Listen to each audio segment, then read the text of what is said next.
Ni hao, halo semuanya, kembali lagi dengan Nubarta. Nonton bareng kita. Makasih ya udah setia menunggu updatean dari Nubarta. Semoga kalian masih akan tetap setia bersama Nubarta sampai akhir ya. Nah, kalau gitu nggak perlu lama lagi. Yuk langsung aja kita siapkan diri dan hati kita ke episode berikutnya. Selamat mendengarkan. Akhirnya berhasil membunuhnya. Shosen dipenuhi luka-luka, dan semua orang di tim Fearless tampak seperti telah melalui pertarungan yang berat. Satu-satunya yang masih berdiri adalah Longyan.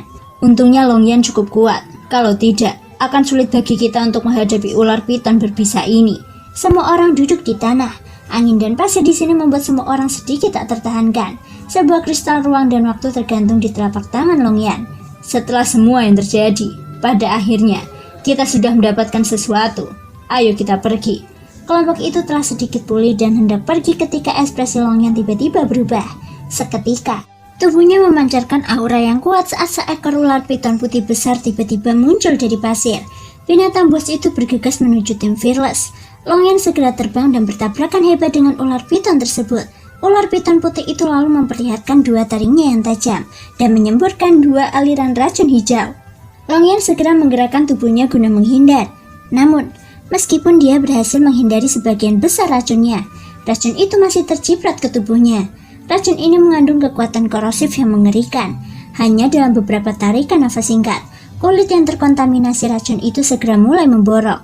Saat mata Longyi terbuka dan tertutup, matanya tiba-tiba berubah menjadi berlian. Dia segera membuka mulutnya dan mengeluarkan raungan naga yang memekakan telinga. Mata ular piton putih itu menyusut dan tubuhnya yang besar segera mundur. Dengan penekanan garis keturunan yang absolut, garis keturunan Longyan adalah yang unik di antara semua binatang buas dan merupakan raja dari semua binatang buas. Namun pada saat ini, seberkas cahaya dingin terbang dan menuju langsung ke Longyan. Longyan mengangkat tangannya dan bayangan cakar naga muncul. Suara logam yang bertabrakan terdengar sebelum memperlihatkan belati yang terlempar. Menarik sekali. Dengan kekuatanmu, kau berani memasuki area misterius ini. Menurutku, karena kalian tidak akan bisa keluar dari planet ini hidup-hidup, lebih baik jika menitipkan barang-barang yang kalian peroleh. Pada saat ini, tiga sosok perlahan berjalan keluar dari badai pasir.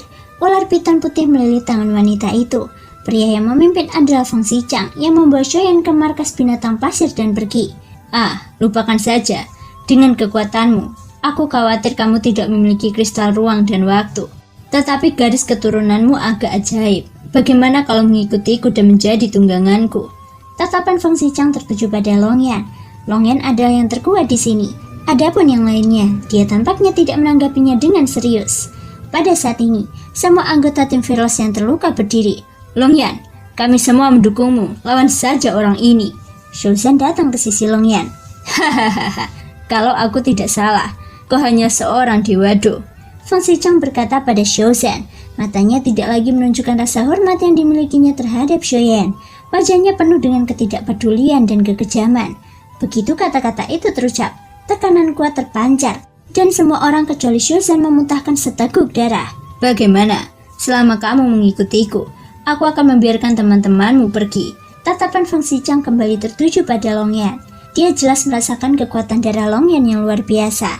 Melihat semua orang terluka, urat-urat di dahi Longyan berdenyut, dan busur listrik tiba-tiba menyambar di sekujur tubuhnya.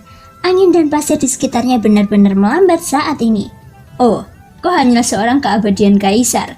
Meskipun garis keturunanmu agak istimewa, namun garis keturunanmu belum sepenuhnya berkembang. Apakah kau sungguh ingin bertarung melawanku sampai mati? Ini bukan pilihan yang bijaksana. Feng Xichang berkata perlahan. Lengkungan listrik berkelap-kelip di belakang Longyan dan bayangan besar perlahan mengembun di atas kepalanya. Pada saat ini, dua wanita di belakang Feng Xichang dan ular putih di lengan Fu Qinghan merenggok menjadi bola dan menggigil. Kata guntur di bawah kaki wanita lainnya juga gemetar ketakutan. Kemudian, badai pasir di sekitarnya melambat dan bahkan berhenti. Keadaan di sekitarnya menjadi gelap, seolah-olah hari sudah malam. Kepala naga besar jatuh dari langit dan menghantam langsung ke arah Feng Xichang. Naga sebesar ini, mungkinkah itu Su Jiuyin yang legendaris? Pupil mata Feng Xichang menyusut, sementara Fu Qinghan di sampingnya tampak bersemangat. Jika mereka dapat menjinakkan binatang suci seperti itu, potensinya akan menjadi tidak terbatas. Mari kita bergabung dan buat dia menyerah terlebih dahulu. Kekuatan ketiga orang ini semuanya adalah keabadian dewa. Meskipun Longyan memiliki kekuatan tempur yang luar biasa, masih terlalu sulit baginya untuk berhadapan dengan 3 keabadian dewa. Melihat ada yang tidak beres, Nan Erming segera menghancurkan slip giok pemberian Shoyan. Musuh yang mereka hadapi sekarang tidak lagi berada pada level yang bisa mereka hadapi, dan mereka juga menginginkan garis keturunan Longyan. Longyan membuka mulutnya yang besar dan menyemburkan api hitam yang dahsyat yang menyapu sekeliling, memaksa ketiganya untuk menghindar. Monster kedua wanita itu tidak ada gunanya. Di bawah tekanan Longyan, mereka gemetar hebat hingga tidak berani bergerak. Jaring emas besar muncul, dan kedua wanita itu terus-menerus mengeluarkan rune misterius yang melesat ke arah Longyan. Beberapa lubang berdarah muncul di tubuh besar itu, membuat para anggota tim Fearless semakin khawatir. Xiaoshan mengusap darah di sudut mulutnya, dan dia hendak menerjang maju. Namun, jika mereka terjebak oleh badai, dengan kekuatan mereka akan mati tragis dalam sekejap. Xiaoshan, jangan khawatir, Tuan Xiao akan segera datang, ucap Nan Erming sementara Xiaoshan mengepalkan tangannya, membenci dirinya sendiri karena terlalu lemah dan tidak mampu membantu Longyan. Jaring emas itu mengemban dan jatuh di kepala Longyan. Feng Xichang melambaikan tangannya, dan sebuah pedang terbang yang besar melesat keluar. Kemudian, ia mengembang dengan kecepatan tinggi dan berubah menjadi cahaya keemasan yang menusuk ke arah Long Yi. Kau adalah binatang buas yang tidak tahu seberapa tinggi langit dan seberapa dalam bumi. Jika kau tunduk padaku, itu akan menguntungkanmu. Tapi karena kau begitu keras kepala, maka aku akan membiarkanmu merasakan kekuatan pedang pembunuh naga milikku. Cahaya keemasan melesat turun, dan pedang raksasa sepanjang 100 kaki pun jatuh menghantam. Tetapi sisik Longyan sangat kokoh, membentuk perlawanan dan tidak tertembus untuk sementara waktu. Saat berikutnya, mata Longyan terbuka dan tertutup. Langit berubah dari malam menjadi siang, dan kemudian dari siang menjadi malam lagi. Itu berisi kekuatan aturan yang hanya dimiliki oleh keabadian dewa. Ketika serangan itu ditunjukkan kepada Longyan saat ini, dada ketiga lelaki itu tiba-tiba merosot dan mereka benar-benar memuntahkan darah. Dilukai oleh keabadian kaisar, merupakan pertama kalinya dalam hidup ketiga orang ini. Sialan, kau binatang yang keras kepala. Fu Qinghan, ambil tindakan, karena dia tidak mau menurut. Bunuh saja dia.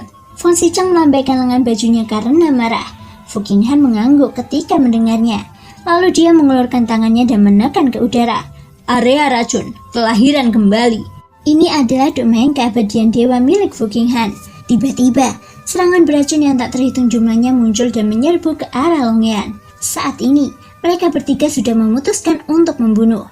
Longyan hanya bisa melawan dengan keras kepala. Kekuatannya saat ini masih berada di langkah ke-9 keabadian kaisar, dan dia telah berada di puncak langkah ke-9 untuk waktu yang lama. Pada saat ini, Longyan mengeluarkan raungan naga yang mengguncang bumi, seolah-olah seluruh binatang bergetar hebat. Namun, pada saat ini, aura kuat terpancar dari tubuh Longyan yang menyebar dengan cepat, dan satu sisi mata naganya seperti bulan, dan sisi lainnya seperti matahari merah. Badai kuat menyapu, yang bahkan membuat ketiganya tertembak ke belakang. Bahkan semua serangga beracun di tubuh mereka berubah menjadi ketiadaan dan menghilang. Longyan memanfaatkan krisis ini untuk berhasil menerobos ke tingkat pertama keabadian dewa. Terima kasih semua sudah mau mendengarkan dari awal sampai akhir. Sampai jumpa di episode berikutnya.